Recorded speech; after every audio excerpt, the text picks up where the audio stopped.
I love you. Have a good day. This life's been kind to me, and I've got to change. To stop taking it for granted.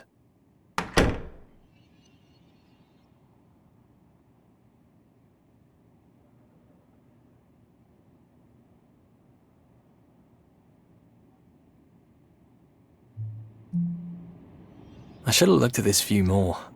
I'll do that from now on.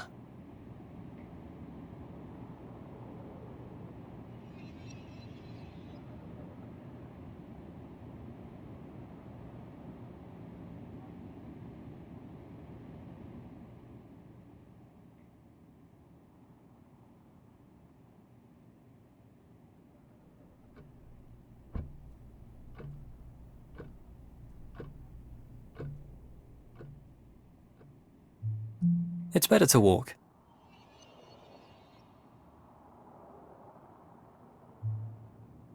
Sure, I go to the gym, but will that see me through? Little bits of exercise are better than an occasional hour.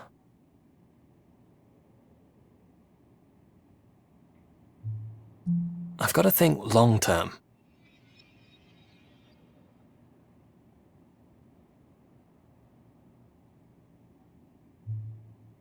No more. I'll stop that drift.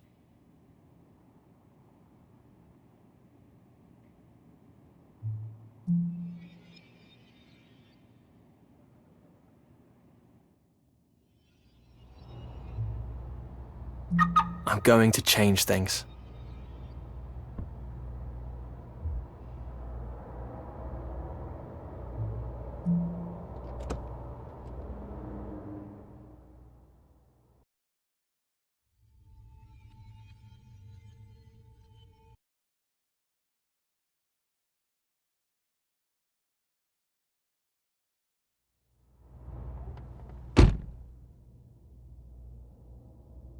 I don't want to lose where we've got to by not paying attention to it.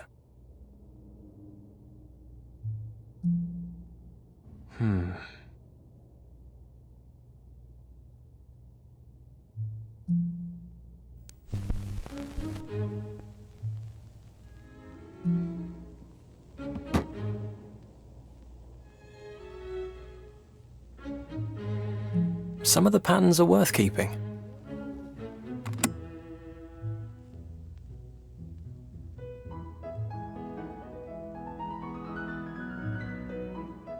Other patterns, they're just habits with no meaning.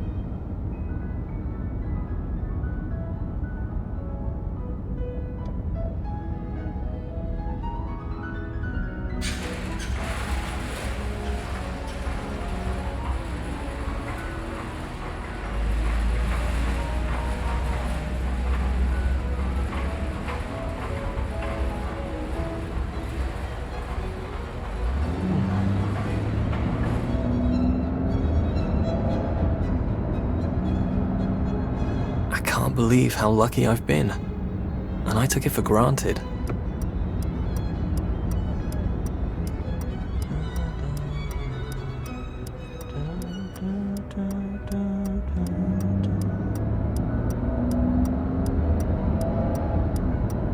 Things are okay, but they're not going anywhere.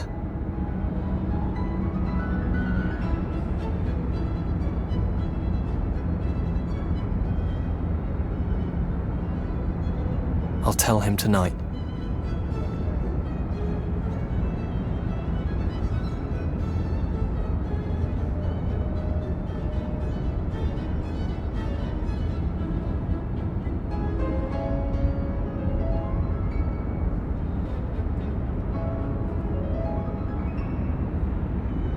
I love that cafe. On warm evenings, sometimes I sit there with a glass of wine, waiting to catch Harry on his way back from work.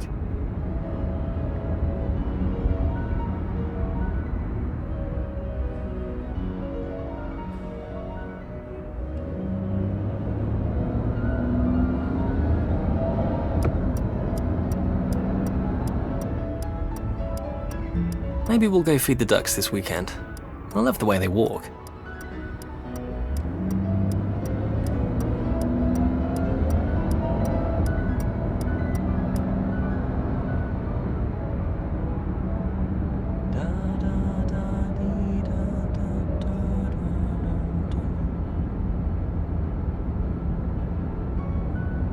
I'm happy with him. I have to be sure he knows that.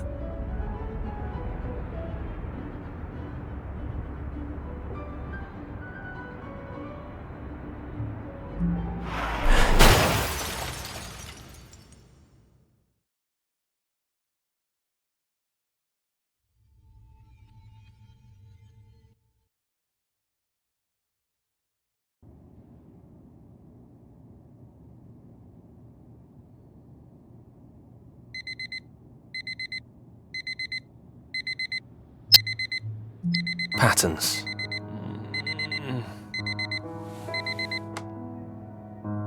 The same start again. The same alarm tone that Harry can sleep through.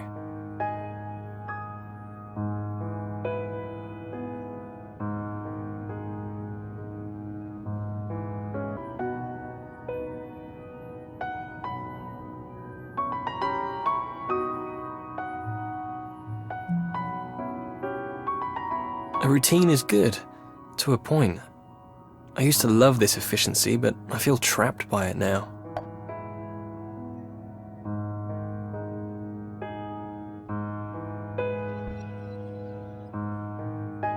I feel like I've barely glanced at this picture for years. I love it as much as when I first saw it.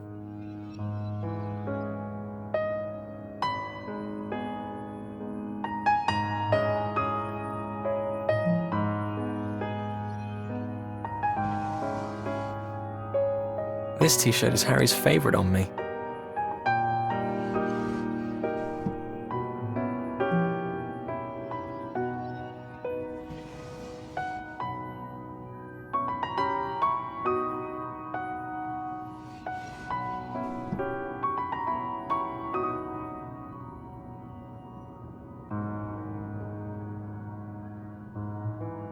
The same stories I've carried with me for years between houses.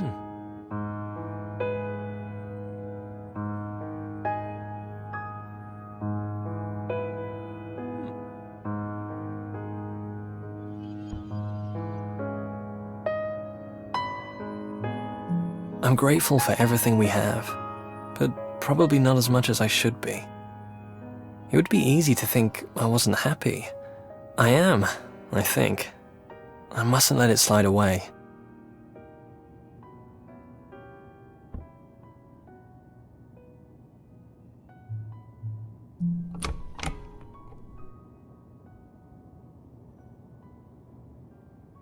I usually go to the bathroom first, but I could live dangerously. Maybe I should have breakfast first today. Living on the edge.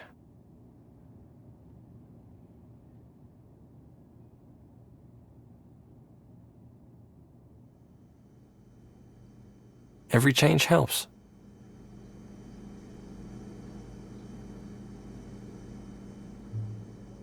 Tea.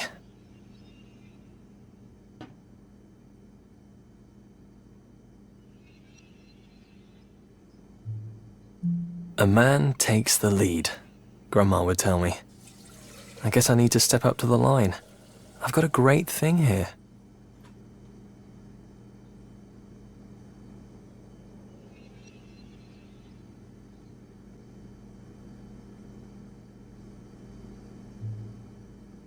I don't think she meant this, but she's right.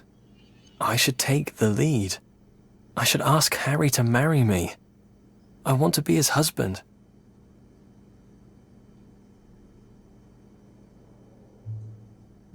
I'm not sure Grandma would approve. She's come a long way. It's hard to tell with her.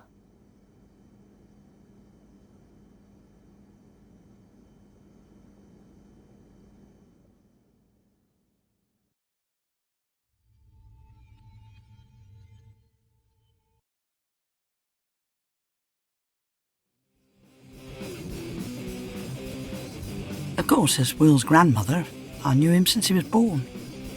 I visited him in hospital on that first day. I still remember the day that James, that's Will's father, handed my grandson to me. He was such a handsome boy from that first moment. Back in the 1980s, James was running 3 pubs in London. He was quite into that punk thing and looked a terrible state to me. I would babysit Will as often as I could to make sure he had someone normal in his life.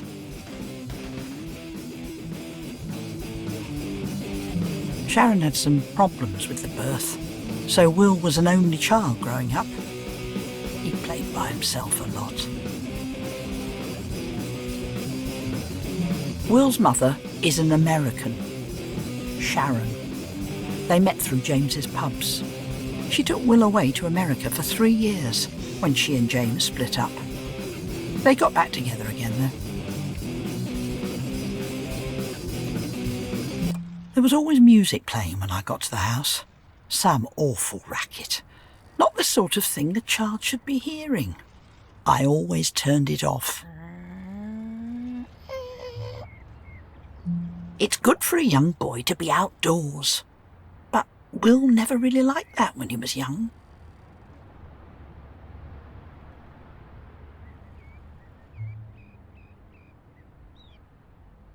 Sharon was an art teacher. She always had her nose in a magazine full of pictures. It's not the way to inspire a young man to a career, if you ask me. James loved such peculiar books, all those horror things. That one about the rats. Dreadful things, really. I don't know what he saw in them. I only wanted the best for Will. I must sound like I was terribly damning of James and Sharon. But I loved Will as a boy and wanted to give him the best chance of a normal life. I remember that night because Will had been unusually quiet all evening.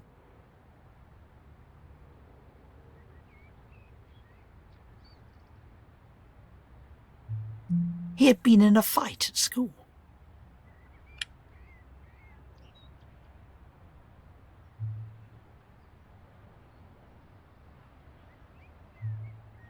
Another boy had been calling a girl names because she had dark skin. Will had tried to stop the other boy, but he had been punched in the stomach. I asked him if he had cried, and he said yes. I told him that big boys don't cry. I remember him asking me then, what do big boys do when they're sad? When he was grown up, I told him he would be a good man. He would be able to stand up to others. Even though he was hurt, I told him he was right to try to stop the bully.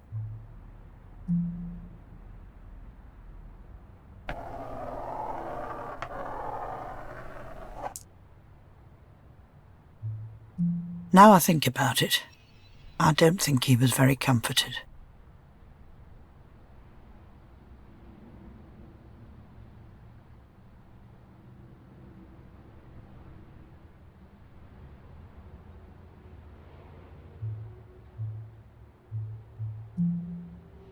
Will tripped over his toy van when he was going to bed.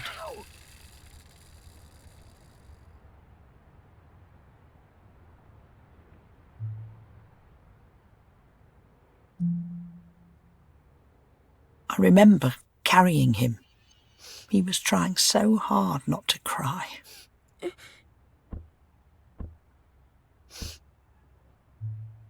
He was so small in my arms. I've never forgotten that feeling.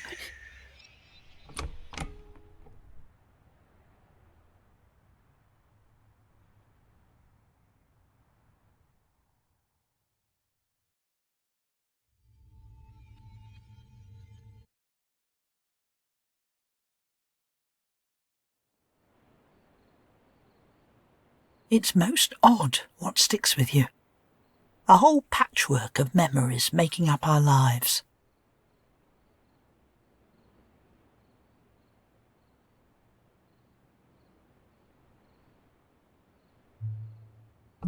I took him to bed to to read him a story.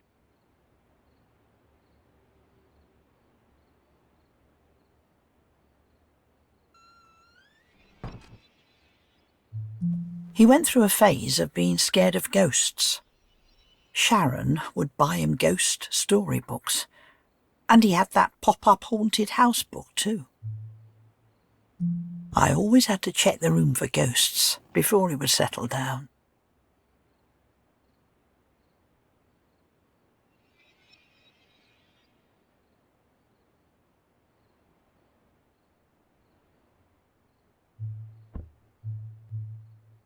I made sure he could see me looking carefully.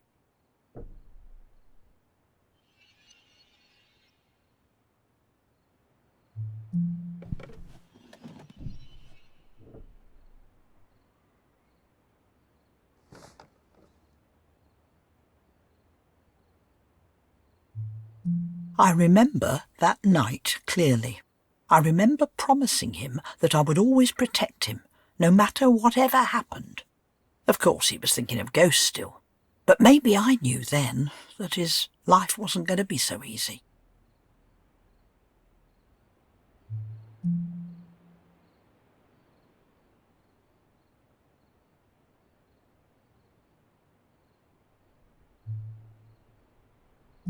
I wasn't reading a new ghost book. I was reading him Grimm's fairy tales. The old stories are much better than these new ones. That night was a strange story, called The Ungrateful Son. I think it went something like this. Once upon a time, a man and his wife were eating a roast chicken for dinner. When the man saw his father, who was very old, walking up the road towards them, the man didn't want to share, and so he hid the chicken out of sight. The man's father arrived, bid them good day, and continued on his way.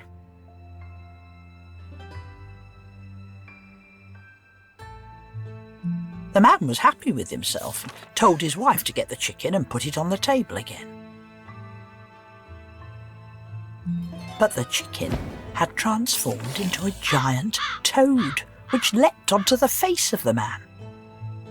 The toad would never leave, and when his wife wanted to help, she was so afraid of it that she dared not go near.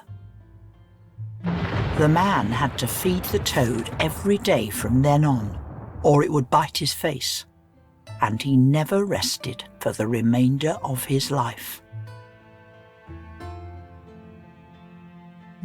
That was a very strange story.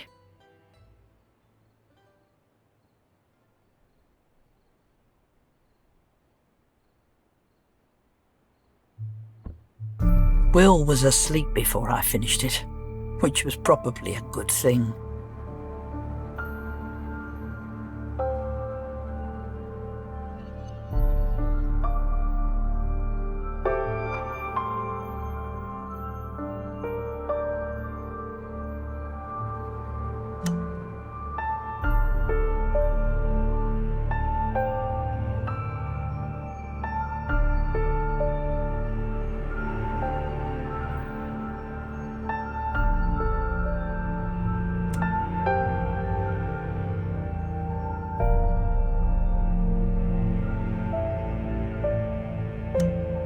I felt strange after reading it. I wondered about whether I really could keep him safe.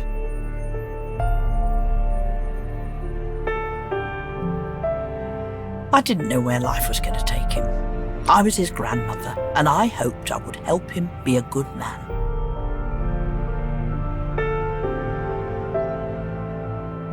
I could still see him sleeping there now, like it was only yesterday.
My husband Robert died when Will was young.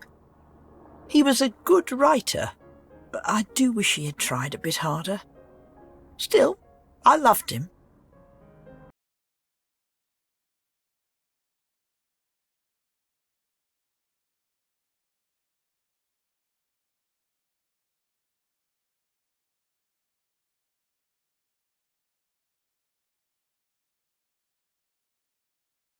Seem to believe that all us old folk want to talk about is the weather, so I started the conversation.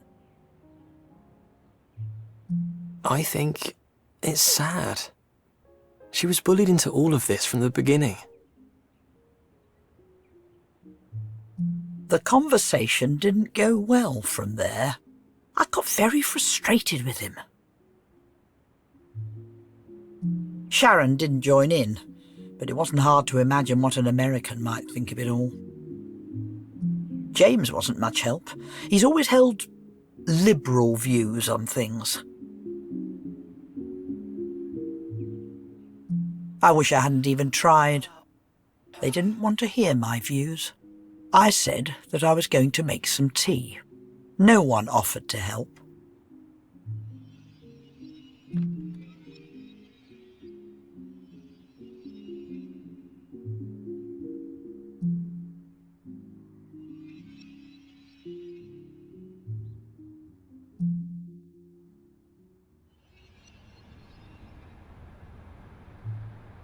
I didn't really want tea. I don't think they wanted it either. But I needed to do something.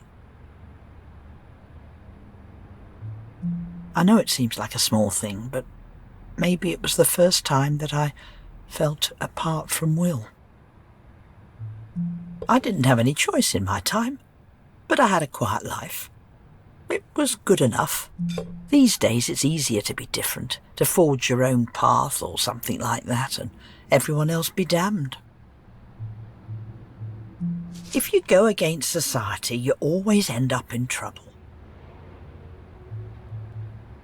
James and Sharon both held their own views. I knew that. But Will, I was scared for him. He had all these views about things, and it was dangerous. Will was only at the start of his life, but those years are so important. I wanted him to keep his head down, not start arguments.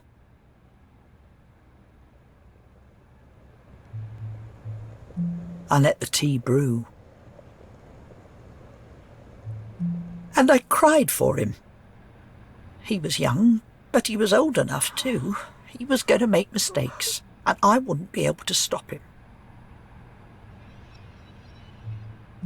I knew something had been broken that day between Will and I.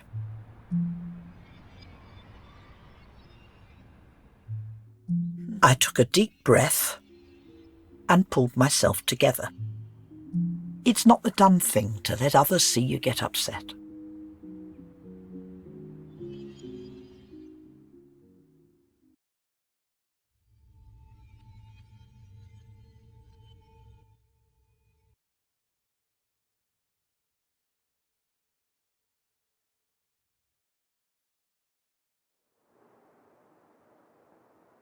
I've lived alone since a little time after Will was born. That was when Robert passed away. I missed him, of course. Yet it was tolerable until then. But then, after we disagreed, I felt so distant from them all. It was terrible. My generation has different values. Oh, goodness, I know that. But I very much believe that they are good.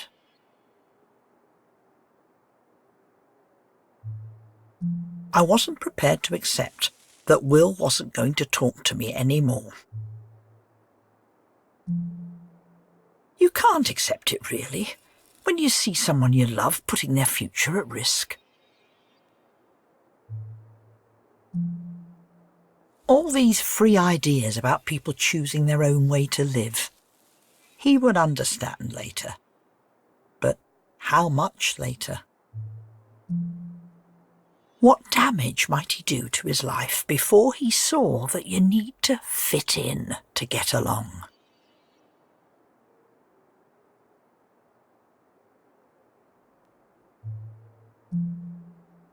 I didn't know what to expect that Christmas. I just wanted us to all be close again.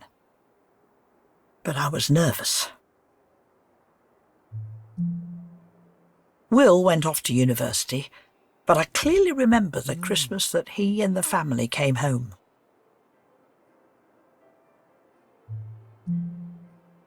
I tried to keep in touch with friends. Of course, there was no email or that sort of thing back then. There's nothing like a real letter now, though.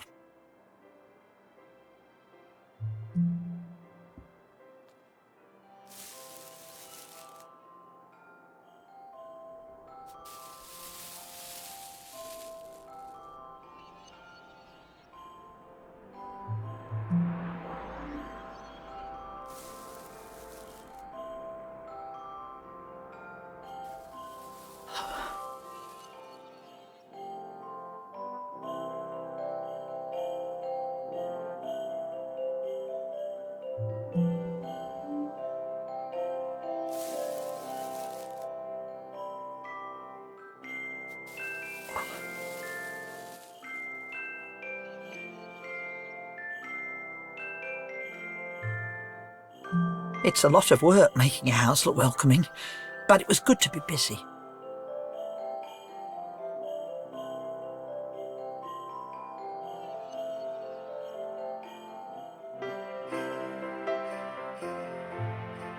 I wanted the house to look perfect. Will was going to bring a girlfriend, Sarah, and I wanted her to get the right impression.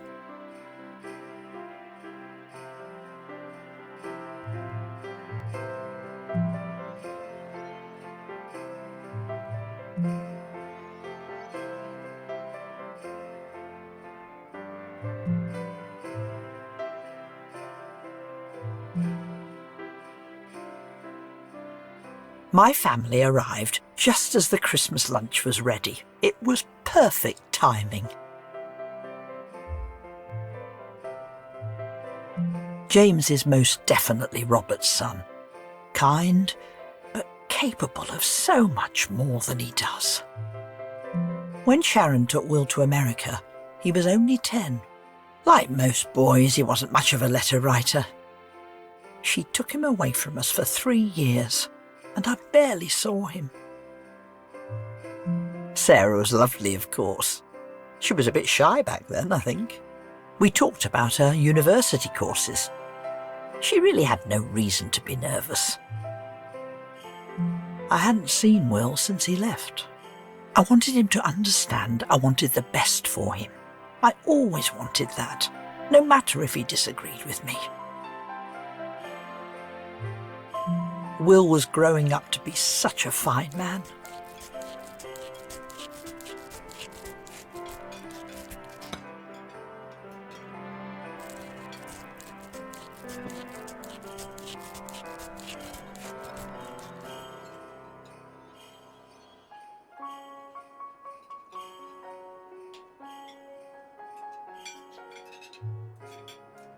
He doted on Sarah. Thanks.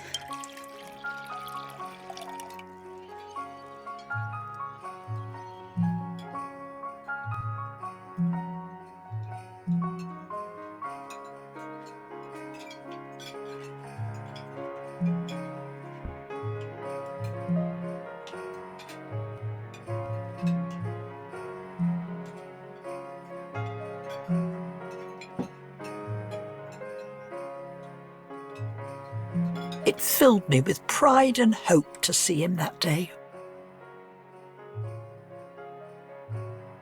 He was becoming the man I had hoped he would be. With Sarah, I hoped he would be on track to a normal life.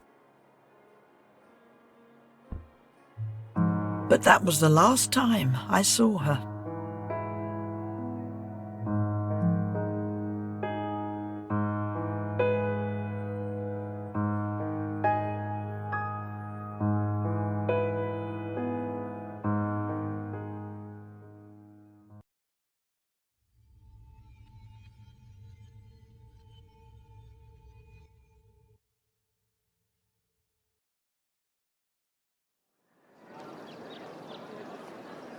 The next summer, I went to visit Will at university. It's only civil to arrive on time for your appointments, so I started the drive down to see him with plenty of time to spare. I arrived early and decided to have a look at the campus. It was my first time there and the buildings looked lovely. Young people were everywhere, full of life and excitement before the summer break. I hoped I might see Sarah among all the beautiful girls. Going to university wasn't normal in my day like it is now. I never had the chance to go and improve myself. At first, I saw Will from a short distance before he saw me, and I couldn't make out what he was doing. Then I saw that he was holding hands with a man. And then they kissed right there, out in the open.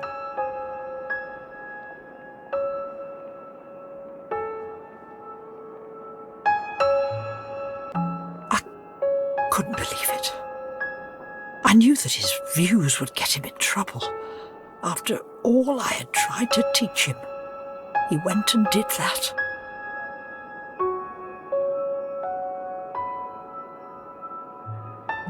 I left right away. I didn't know what to say to him. I just couldn't think of anything. Will hadn't seen me. I simply had no idea how I could be expected to act like everything would be okay for him. He was so young. He didn't see the trouble he could get into if he kept doing that sort of thing. Suddenly, the university seemed ugly, obscene. All that sense of entitlement, but no appreciation. My generation worked so hard trying to raise up our country, and this was what happened to the grandchildren. It was all a waste. After everything I had done for him, he was doing that, putting himself in danger. I felt so angry with him and with everyone there. That sort of thing. It all just feels wrong to me. Sorry, but that's just the way I feel about this.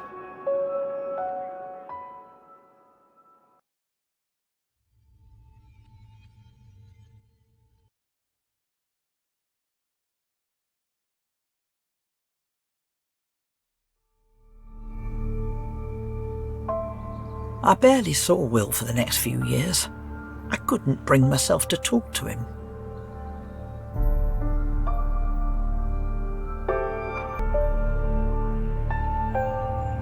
I suppose it was silly of me.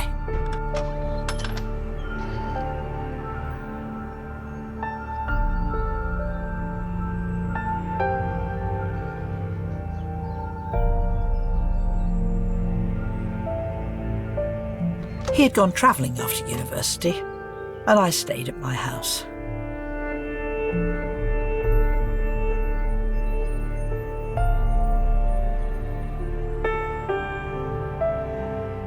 I said that my husband Robert had died when Will was young, didn't I? It's sometimes hard not to live in the past when you have so much time to yourself.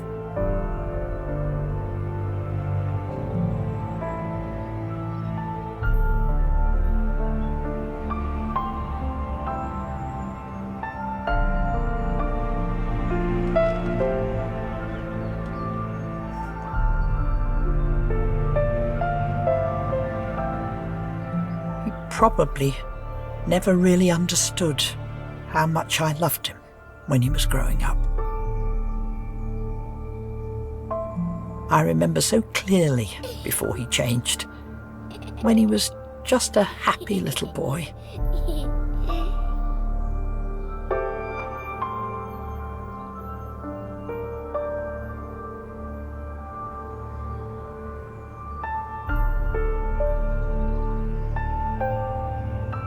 I had such hopes for Will, and all the things that he would be when he was a man.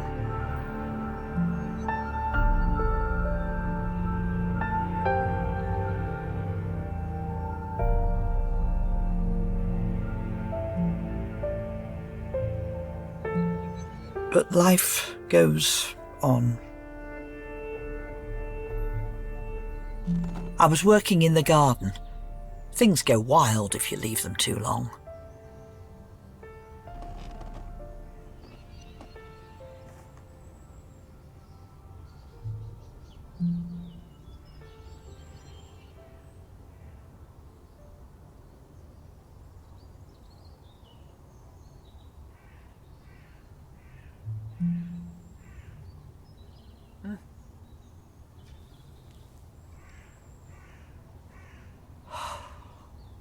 Will would occasionally send me a postcard from somewhere foreign on his travels.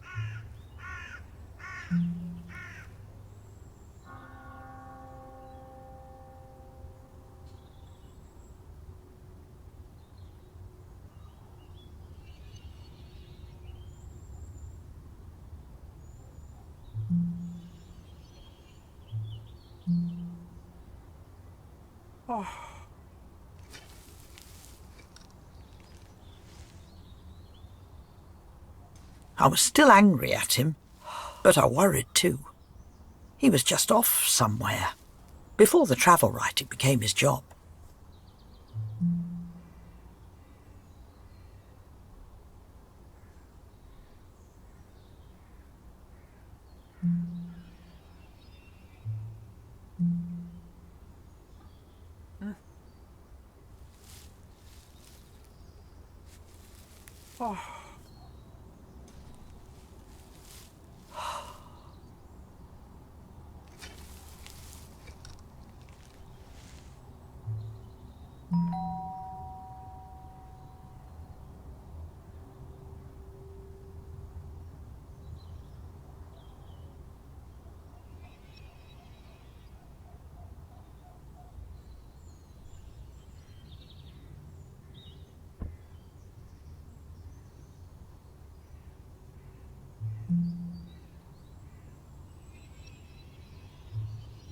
I was going to answer it, but snagged my foot in the grass and twisted my ankle.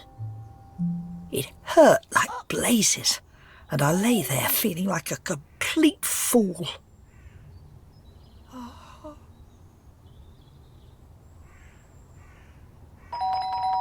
I couldn't do a thing. The doorbell went again, but it hurt too much to move. I called out for help. I heard someone coming around the side of the house.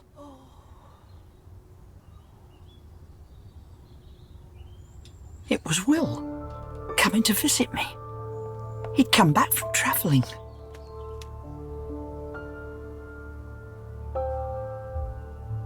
I had been so cold to him, never reaching out, but that didn't matter to him. It's okay. He looked after me anyway.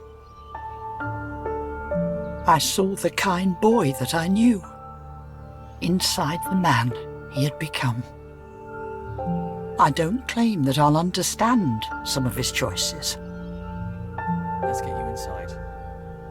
I didn't teach him to forgive, but thank goodness he learnt that by himself. I'd been so distracted by just one part of him. I didn't see that he was the best sort of man possible. Kind, strong, and loving. He was even kind to a fool like me.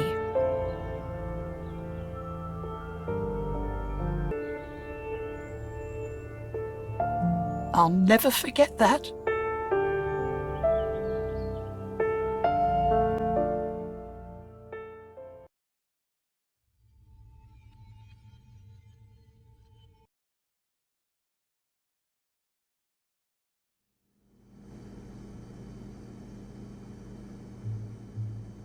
So much changed since Grandma was young. She loves me and knows that I love Harry. I think she is starting to get that, but it's a leap for her.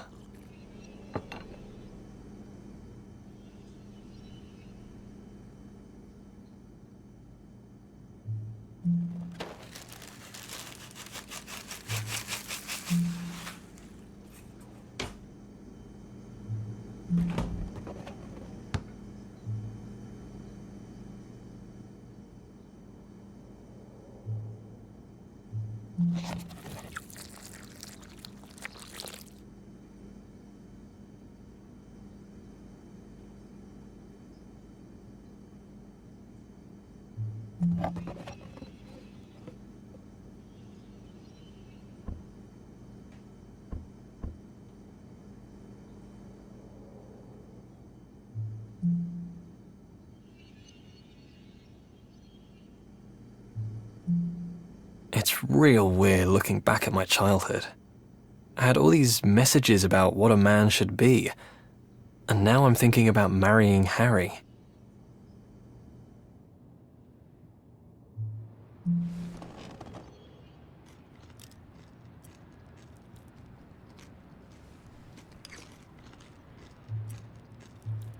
But is this me?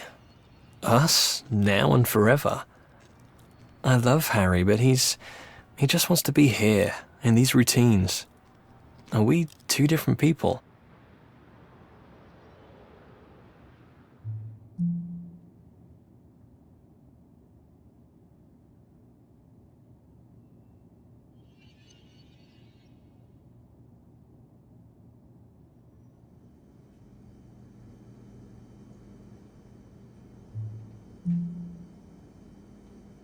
I feel like he helped me to get where I am, but I don't know if he's everything for the future, too.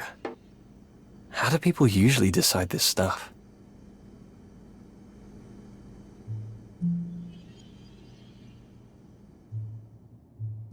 I need to get ready for the day.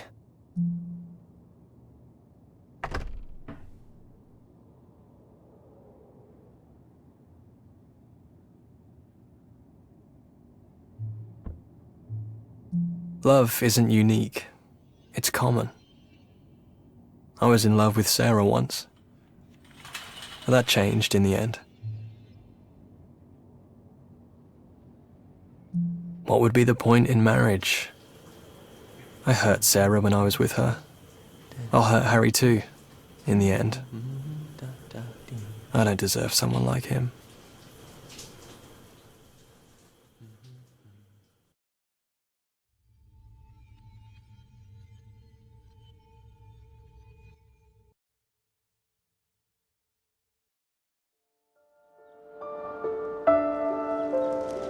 It was the first day at university. I was terrified. My parents drove me up to the student village.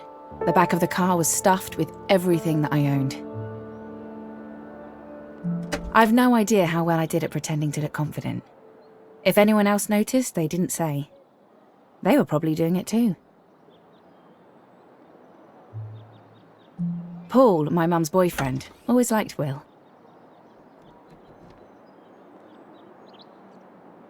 It seemed like I had an enormous amount of stuff.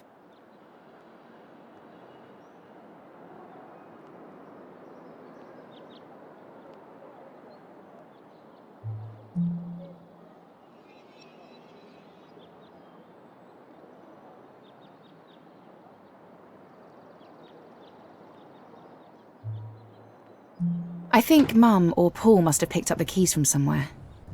Weird that I don't remember how we got them now. I went up first.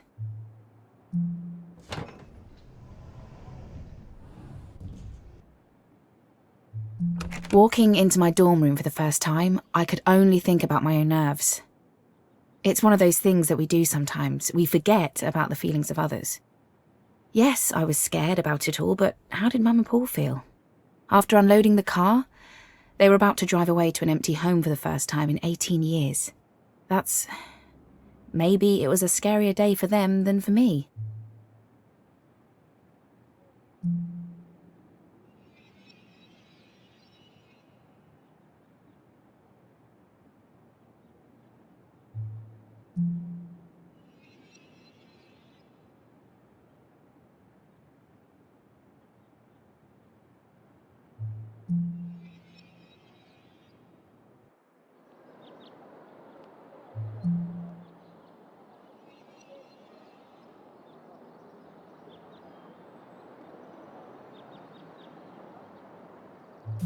I was floating through unpacking, thinking about that space upstairs. My room had probably the cheapest carpet in the world. It was awful. They might as well have painted concrete, but it was my room and amazing.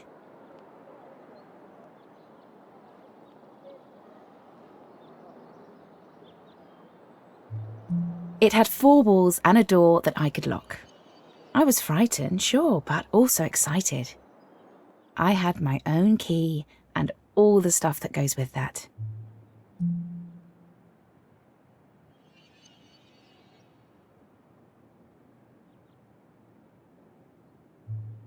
I wondered if anyone was going to be interested in me.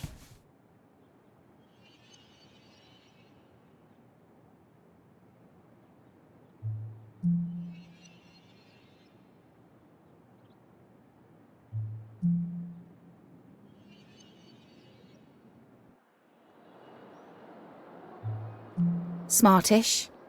Pretty, but pretty bland. I was trying hard to be more. Not only in the background of every scene. I didn't see that we all were pretending, really.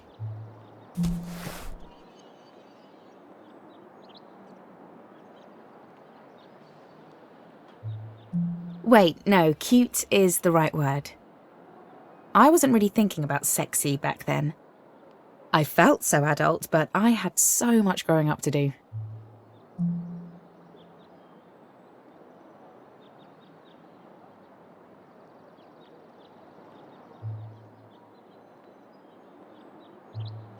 It's funny to think back, like this, now.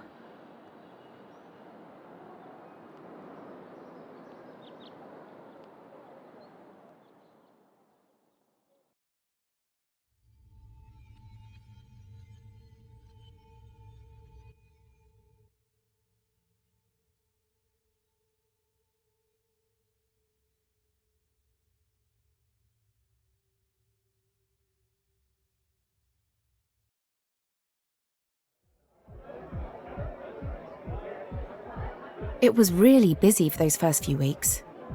Will must have been around at lectures, but I was caught up in meeting housemates and learning the basics of living away from home. The next time I remember seeing him was through the window of the Union Bar.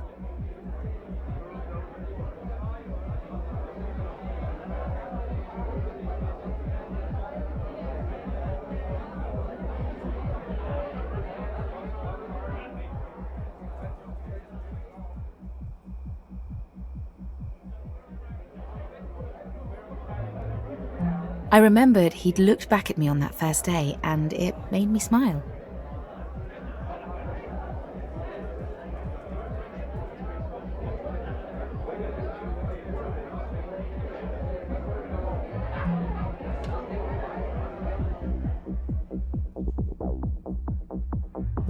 Britpop was still doing pretty well. Good music, Blur, Pulp, that kind of thing, and Oasis weren't just repeating themselves then. Not that the Union was playing much of those. Fridays at the Union were always the same. Crowds of people, the windows steaming up completely, and sticky floors. I kind of miss it.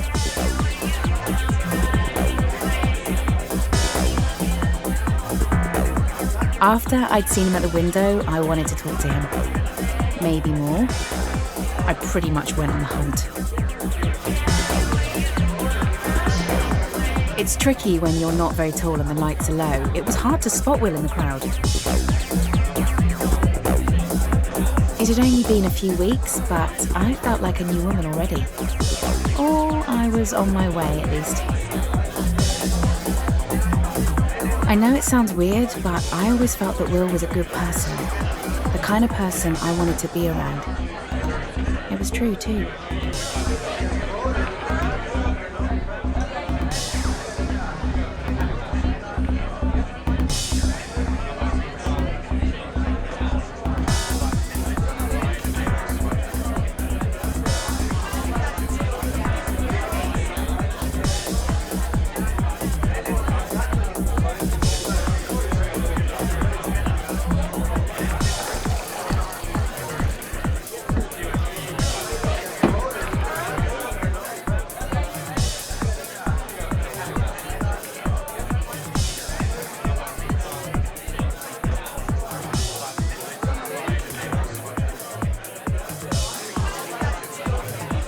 Will was talking to another guy when I found him. I don't remember what I said to join in the conversation. I don't think there was any doubt about my intentions.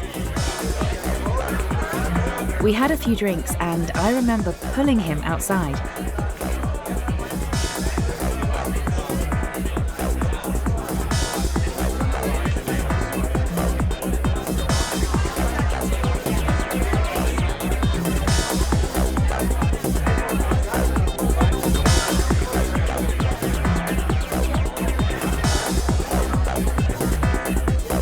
You know the feeling, the rush of anticipation? I was getting that so much.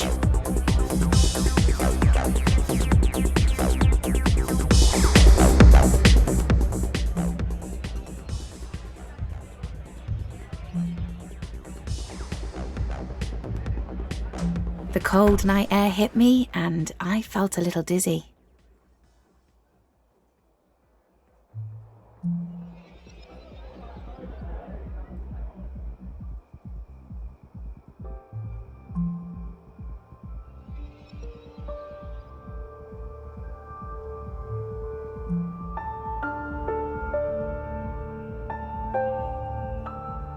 And that was when he first kissed me.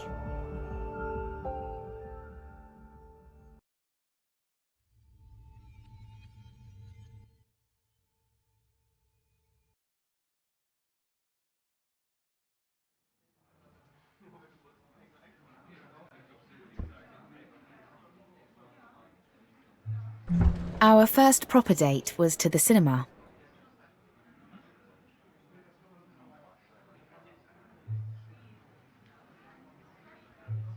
We took seats in the back row, living up to that cliché. We didn't make our lives easier. There's that date night expectation if you sit at the back.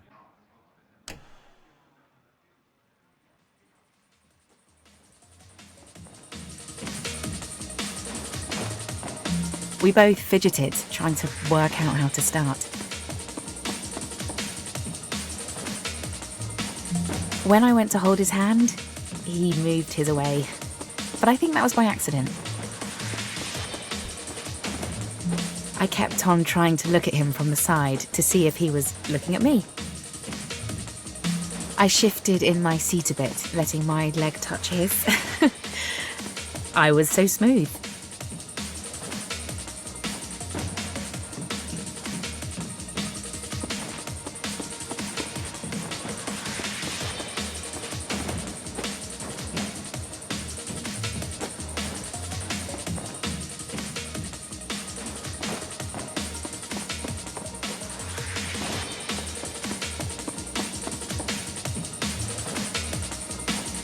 The film had that guy in it who always acts crazy but then does lots of action kick-ass stuff.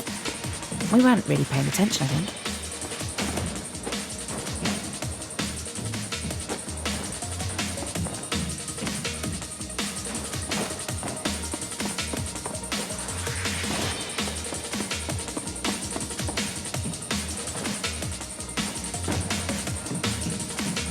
It was like everything else faded out.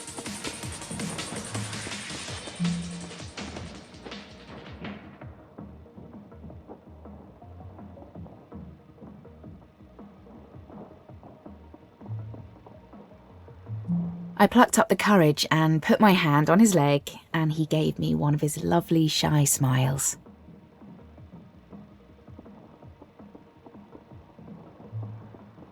His hand was warm and dry, and his skin soft. He gently held the side of my face, turning me towards him.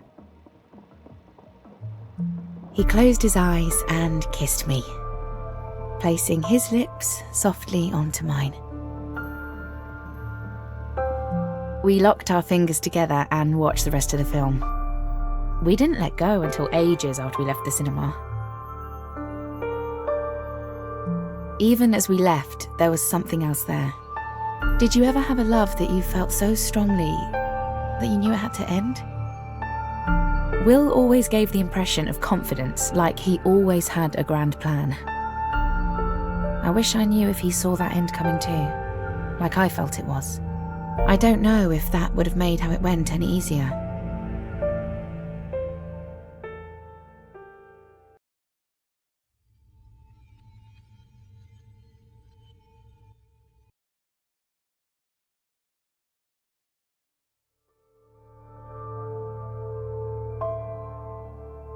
I'd been putting off unpacking all of my boxes, but the next day I finally got round to it. I got out the essentials, of course, but I hadn't felt very motivated to do the rest.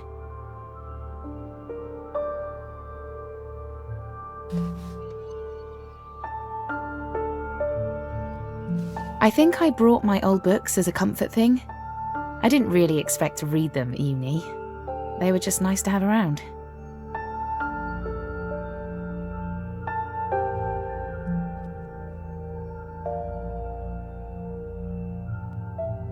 When I was born, someone from my mum's work gave me a toy bunny. I know it's silly, but it makes me happy. My mum and biological dad split when I was 6. It was rough for a bit, but Mum, me and my brother Andy pretty quickly were happier for it. My bunny makes me think of those good times. My mum gave me a tasselled cloth scarf to remind me of home. She's a right hippie.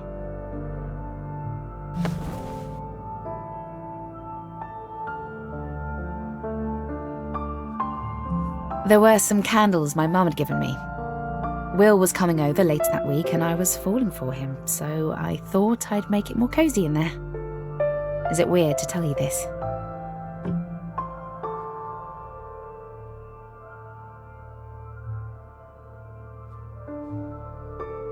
I couldn't make up my mind where to put things.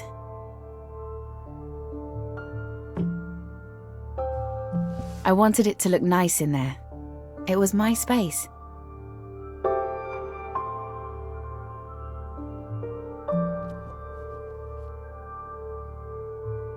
It's weird how long you think about such small things.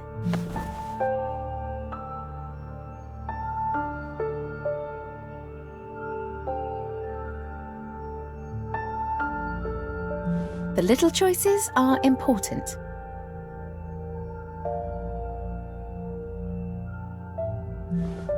I guess it didn't make any difference really, but I was happy when I was sure I'd got it right. I wanted to feel comfortable when Will came over.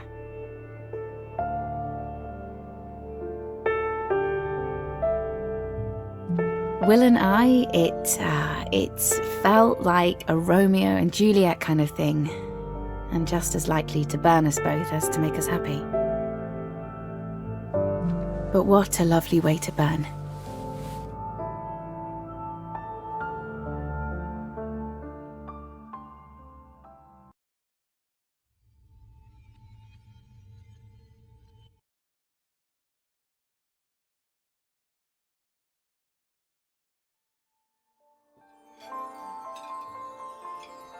That Christmas, I met Will's family. We'd been together for 4 months. Do you remember me there?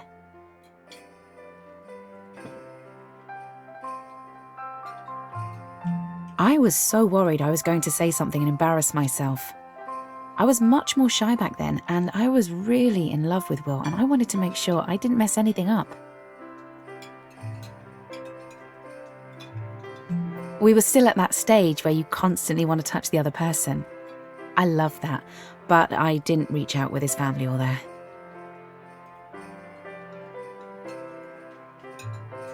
I remember he lightly touched the back of my neck as he poured me some wine, and it sent tingles into my stomach. It was a really nice meal, and we all got on okay.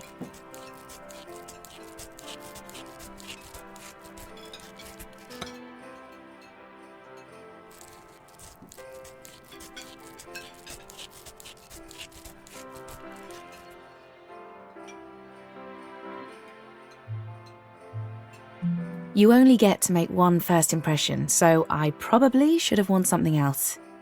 I felt quite self-conscious. I loved him so much, but that feeling I had wouldn't go away, that it was all going to end. That Christmas Day, though, I felt like we had a chance.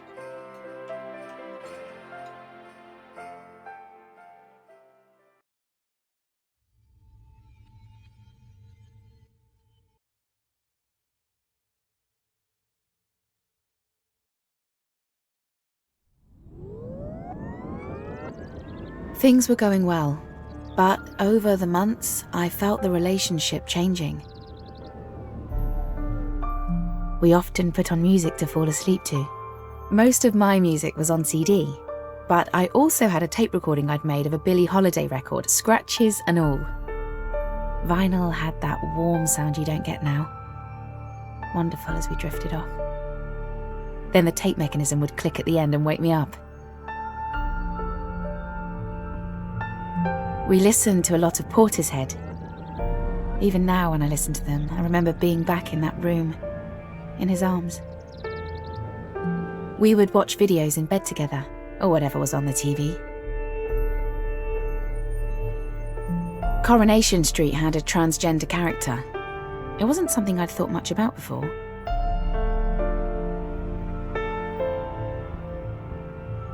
I'd never had to think about my sexuality much.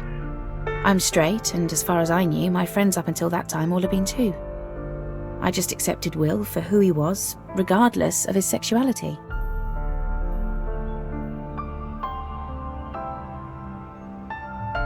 It's funny to tell you this now, but I was never jealous of Harry.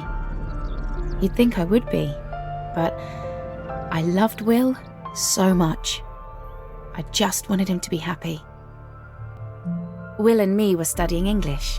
Harry was on the course too. I'd seen the way Harry and Will looked at each other. There was a spark there. I know some people would feel jealous, but I don't know. Being around Harry made Will happy. I'll never forget that time, seeing their friendship grow.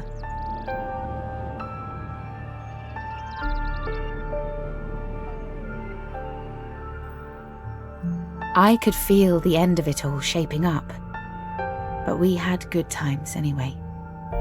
Though sometimes lonely, in a weird way.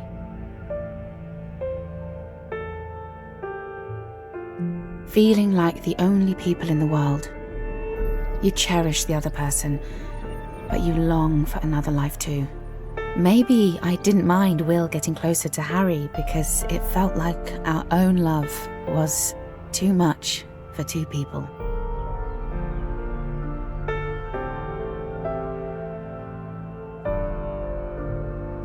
As the months went by, we went out less.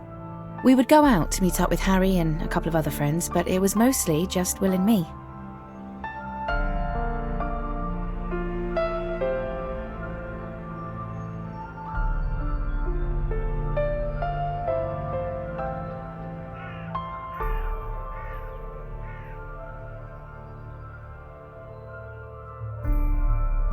Those memories will always be a warm place for me. It might seem odd to you, but it was my suggestion. I told Will to ask out Harry. I loved him. I knew it would make us all happy for Will to have Harry in his life. It was something he needed to do. Helping a person find their true love, that's an honor. It's a kind of magic right there. For a long time though, I wish that true love had been me.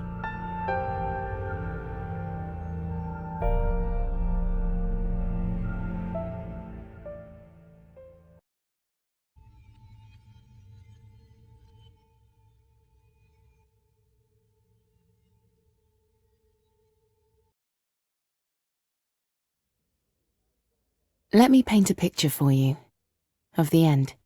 Will had been seeing both me and Harry at the same time for about 6 months. I can see you think that sounds weird, but it really wasn't. We were all open, safe, and honest about it.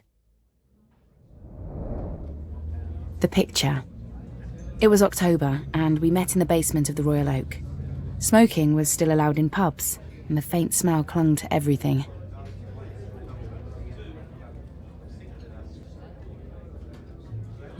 The seats were covered with tapestry fabric that was worn and faded.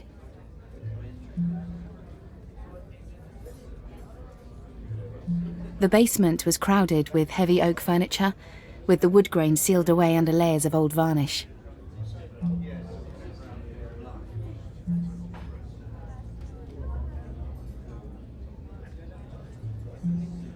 I knew what I was going to say to Will.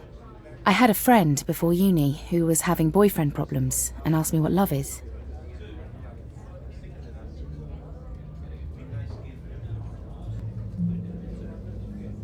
I told her that love was being able to tell a person that you never wanted to see them again.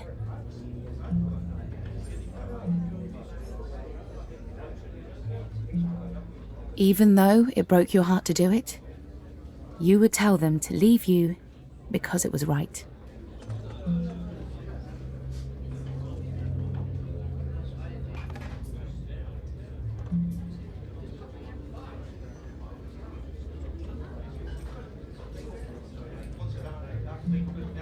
I was quite happy with that answer.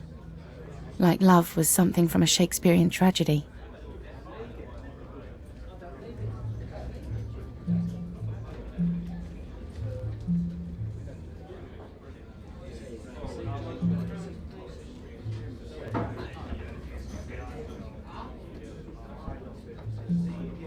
I hadn't been in love when I said it.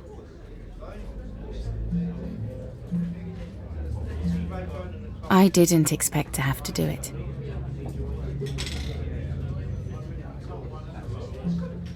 I didn't expect to be right.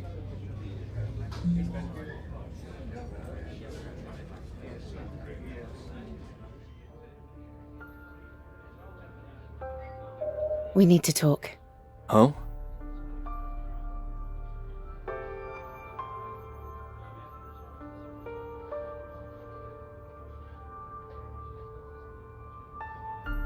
This needs to change. You mean us? I feel like I'm getting in your way. You're not. This is good.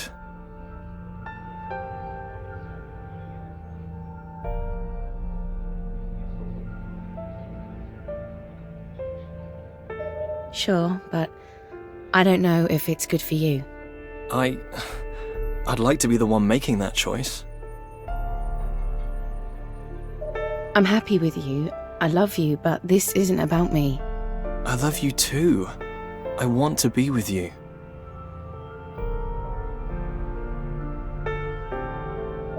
I know. But that doesn't mean you should be. Is this it? Can I do anything differently?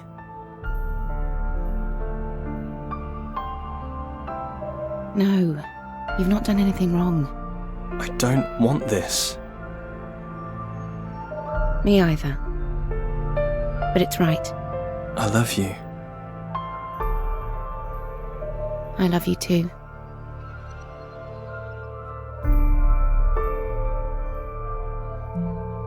I was so in love. I can't tell you how much it hurt to let him go. I never forgot him. I never stopped loving him. Love doesn't just stop. It's not like a room you just walk out of. Our love, the warmth of it, became a memory I cherish. I've never loved anyone like that again.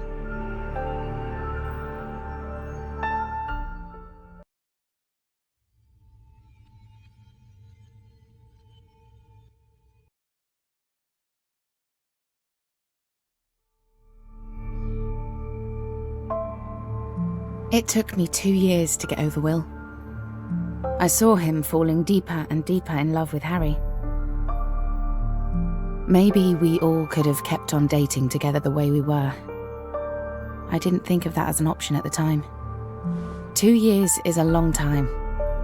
I focused on my courses, got a first-class honours degree. That was a plus of feeling desperately alone.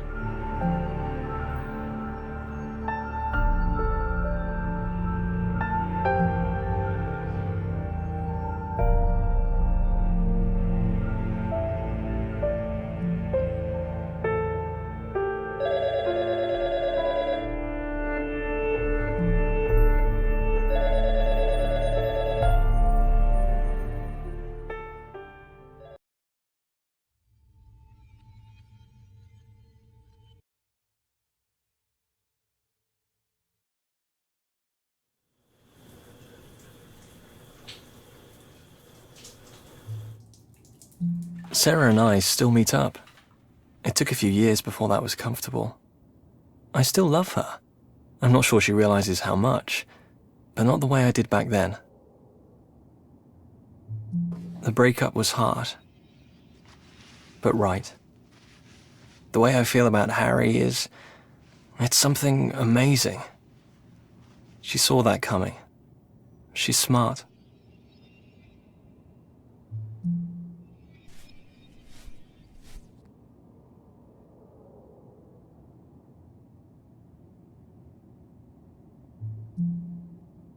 The small things mean a lot. Sarah set me in motion to be here now. A word, an act, just going through everyday life with someone. It all has meaning. What's that, Harry? Yeah, I'm spraying my pits while thinking about proposing to you. Maybe I won't tell him this bit.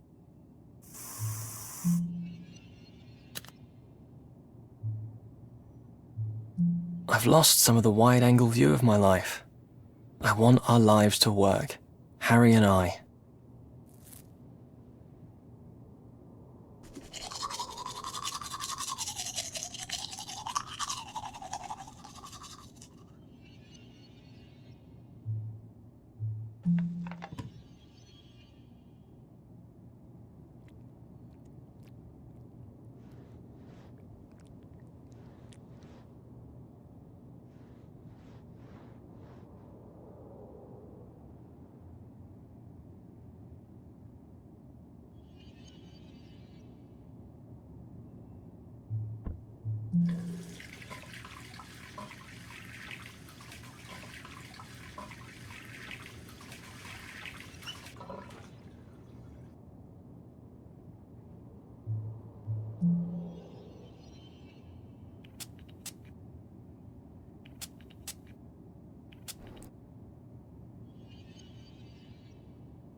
I love him. I'm being stupid, wanting action and adventure every day. I've got enough of that, and love right here. Or, I wonder if he would like more than only marriage. We could start a family. Kids. Wow. That could be good, actually. Maybe I'll leave that conversation to another day, eh? One thing at a time. Shit. What if I propose and he says no?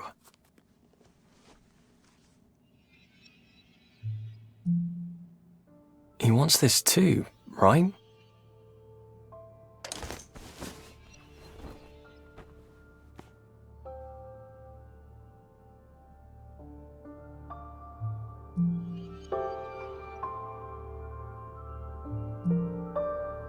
I think Harry wants a family. We'll talk about it. I think it would be good.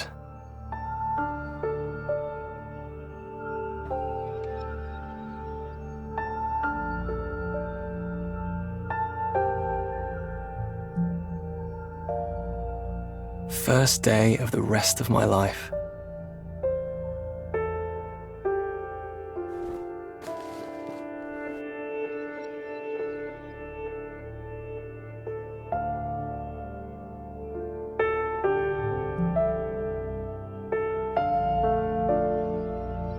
Keys?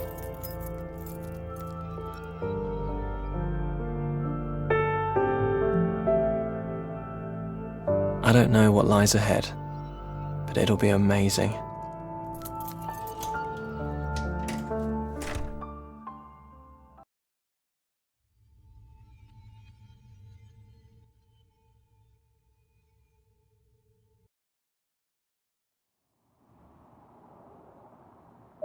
I love you. Have a good day. This life's been kind to me, and I've got to change. To stop taking it for granted.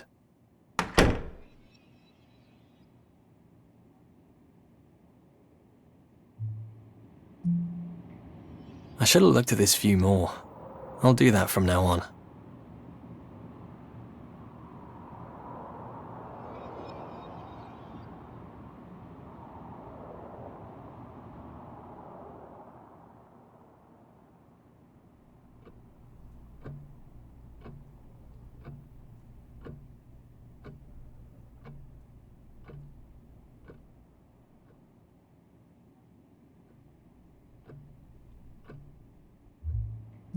It's better to walk. Sure, I go to the gym, but will that see me through? Little bits of exercise are better than an occasional hour. I've got to think long term. No more. I'll stop that drift.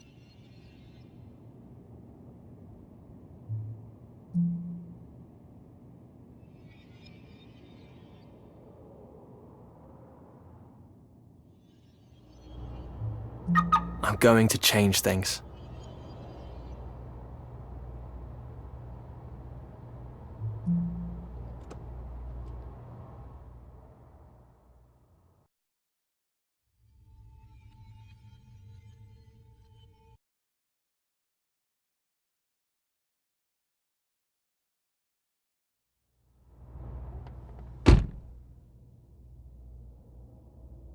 I don't want to lose where we've got to by not paying attention to it.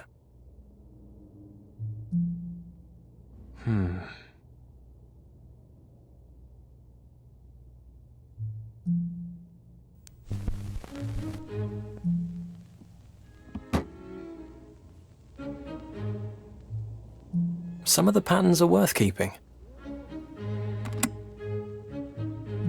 Other patterns, they're just habits with no meaning.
I can't believe how lucky I've been, and I took it for granted.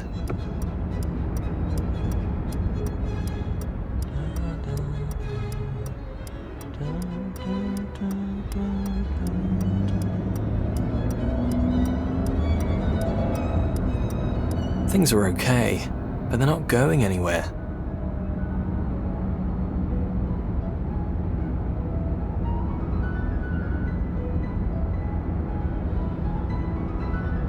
I'll tell him tonight.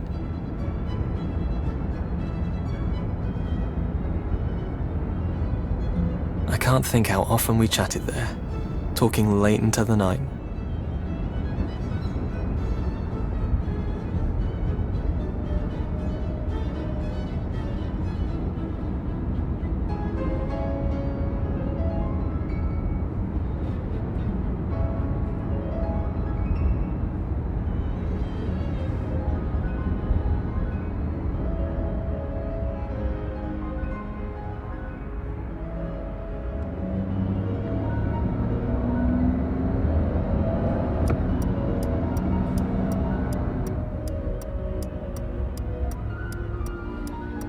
Maybe we'll go feed the ducks this weekend. I love the way they walk.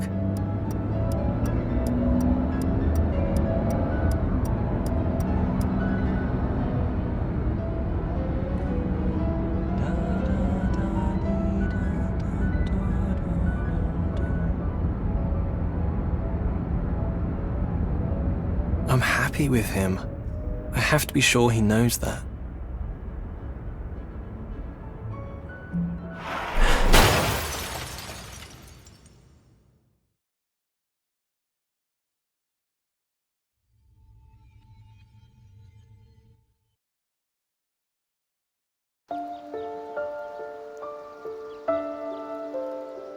We loved to feed the ducks on a Sunday. We worked all through the week, and Saturdays we were too tired to do much, but Sundays were our time.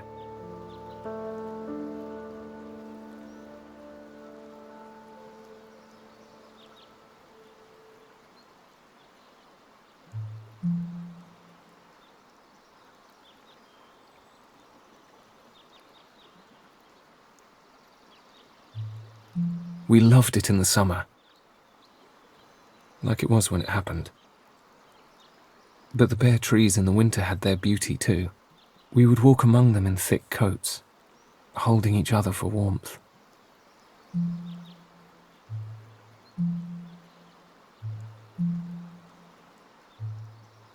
It was our place to be together.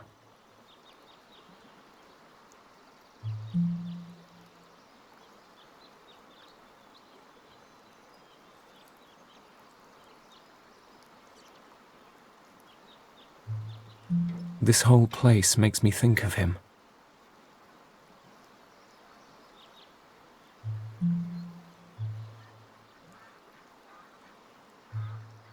He loved ducks. They always made him smile. It was something in the way they walked. And then one day, he was gone.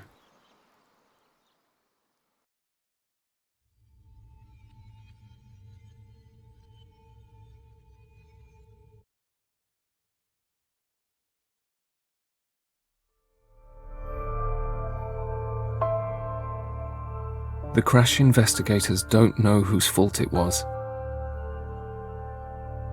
I just can't get myself to feel that it matters. He was driving, and now he's...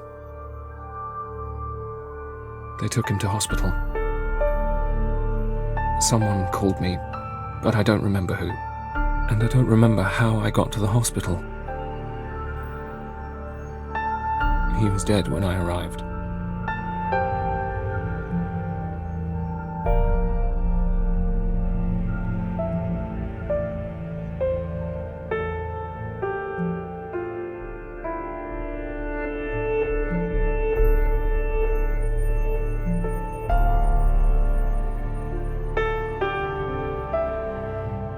Sometimes he would read to me at night.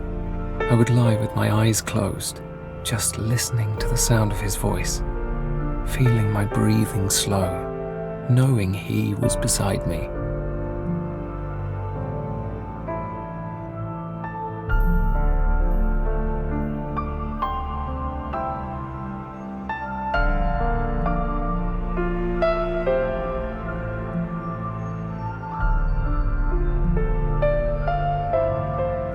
Such a small thing. A week after the crash, I was calm. Then I saw his toothbrush and knew I had to throw it away. And wept. Collapsed on the floor of the bathroom.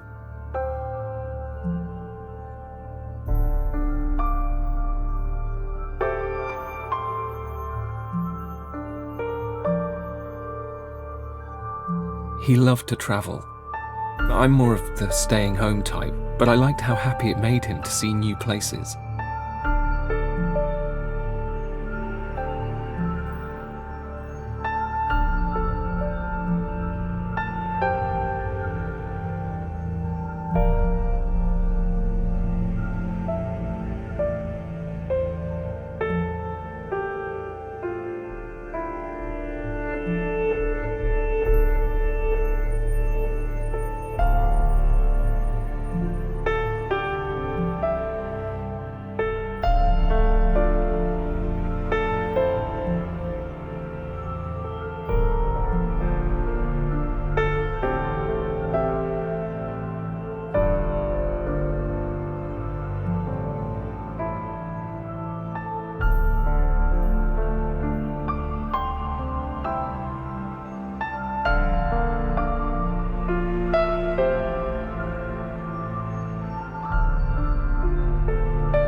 When friends come to visit me, they speak to me in a quiet voice, as if a loud sound might startle me. They ask about the missing objects. I say, I'm going for a minimalist look. They nod and give me a strange smile, but I know they don't believe me. They know the reminders hurt too much.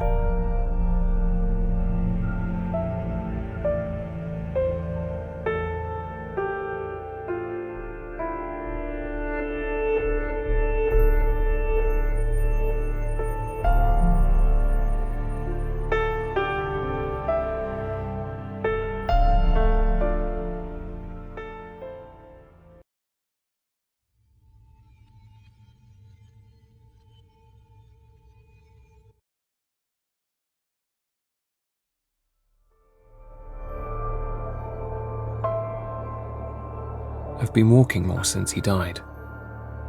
I've been trying to get away from the memories to find something new, but everywhere I go, I see things that make me think of him.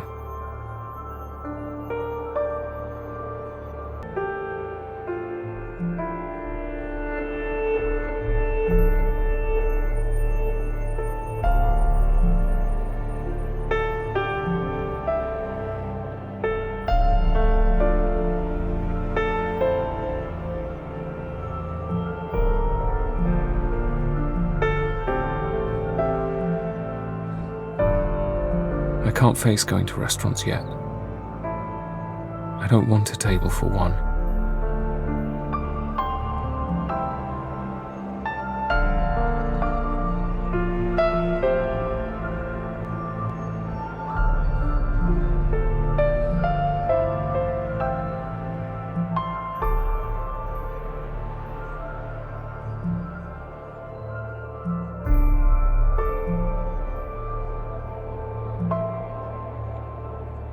He used to do the dance from Singing in the Rain.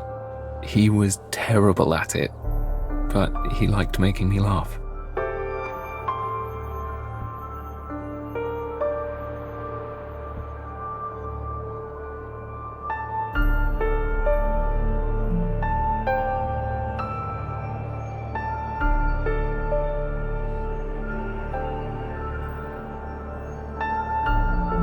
I decided to stay inside more.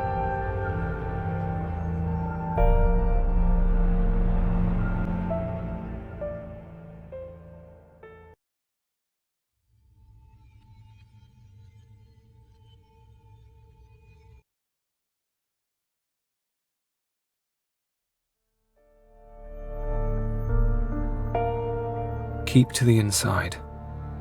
I can control what's in here. But even at work there are reminders.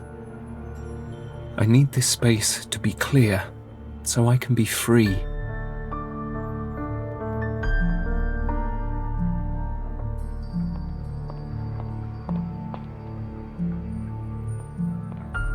We had the rest of our lives. I had his life, but he won't have mine. I don't understand any of this.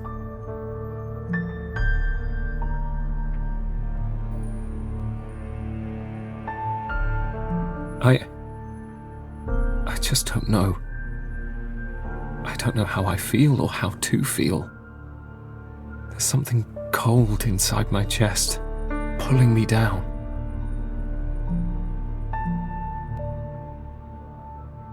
When will it stop hurting to think of him? Get rid of all these things.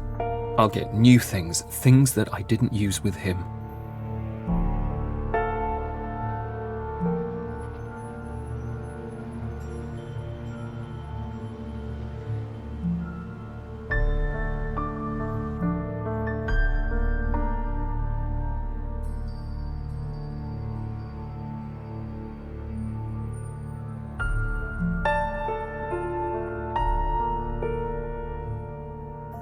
I'm nearly there.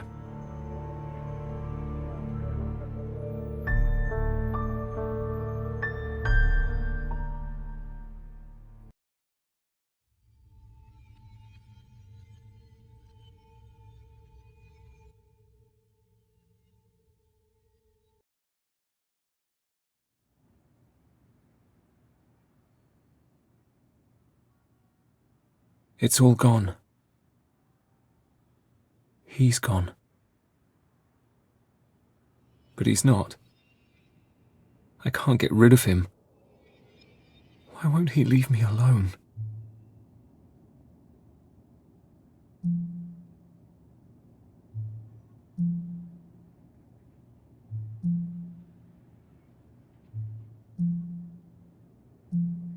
I'm different now. He changed me. I feel the space he's left inside me. But it's okay.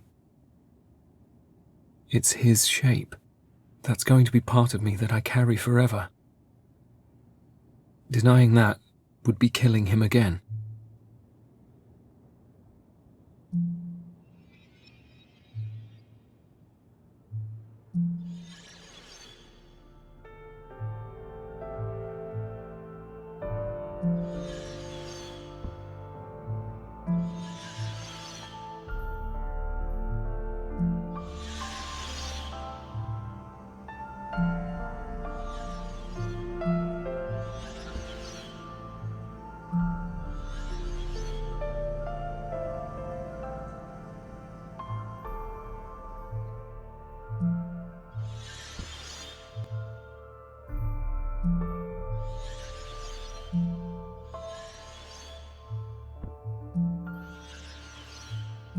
I can live. It's okay to do that. And be happy again someday soon. Eventually. Happy I knew him. Forgetting him. How could I think I could forget him? He'd call me an idiot and laugh, hug me and kiss me and hold me. I miss his arms.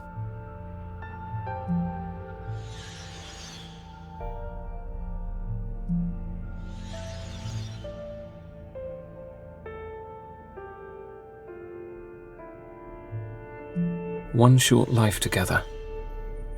That was all we got. I wouldn't swap this feeling for anything, if it meant I had to lose the memory of his love too. He's not gone. Not really. His favourite stories are still here. I'm going to read them all.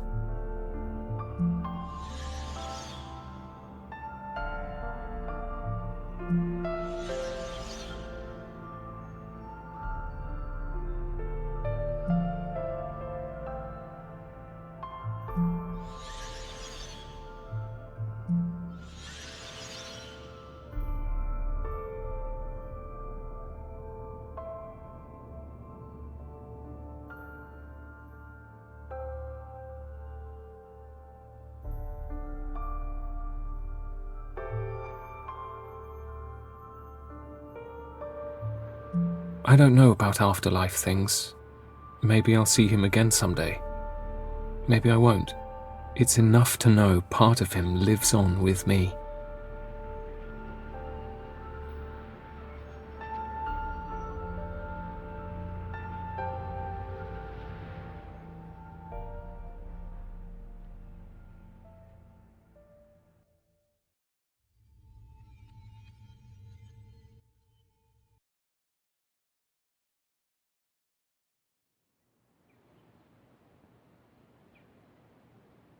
I'll never forget him. He reached out to me when I had pushed him away. When he was small, I'd looked after him. But in the end, he looked after me when I needed him.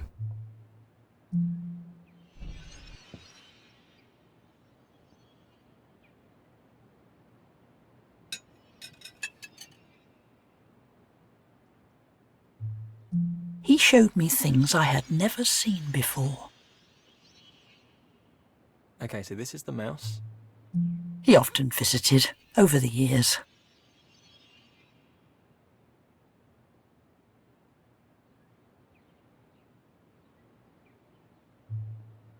Everything was changing fast. He was changing too, becoming mature.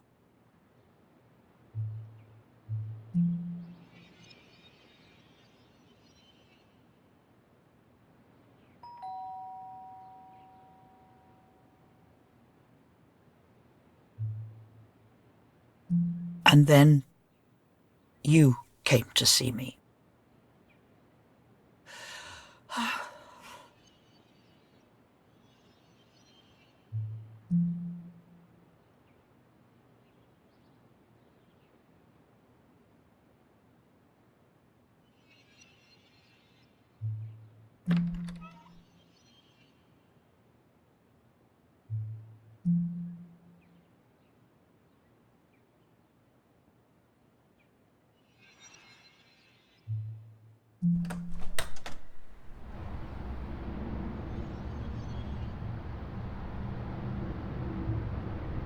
And then you told me what had happened.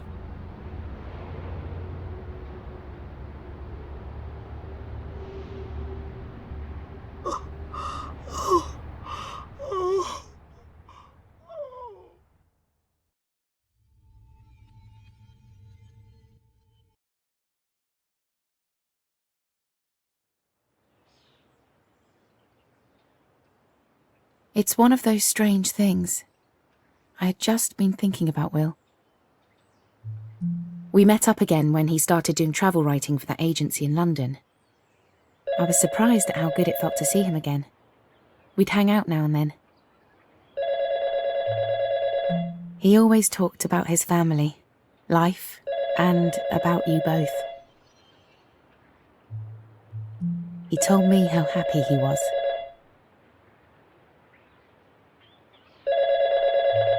And then you called me. Hello?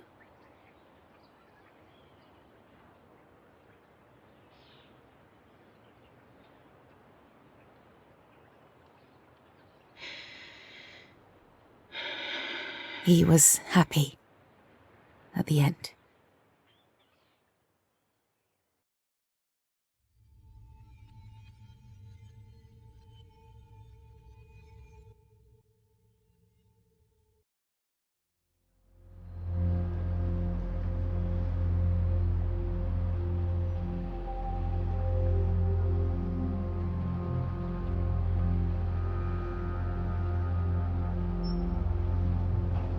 He loved you both so much. I keep on thinking I see him, or feeling like he's just sitting reading in the next room. It's silly, really. I kept thinking about how bad my luck was, but that's not true. We were lucky. We were so lucky.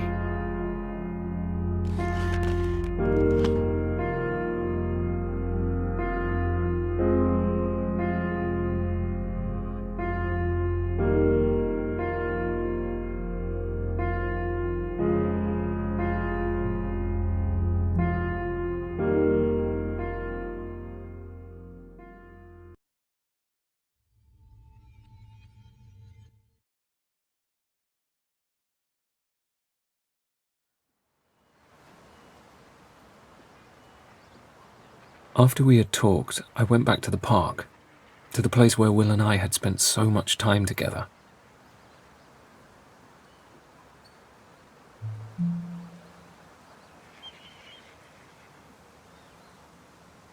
I had so many more fragments of his life that I had never known. I felt a kind of peace. It helped, talking with others. Will was gone, but I wasn't alone. I was never alone. I just needed to reach out. I still miss him, but day by day that gets easier. It gets easier to remember the good times and be grateful. We had good times, better times than some people get in their whole lives. That's enough for me.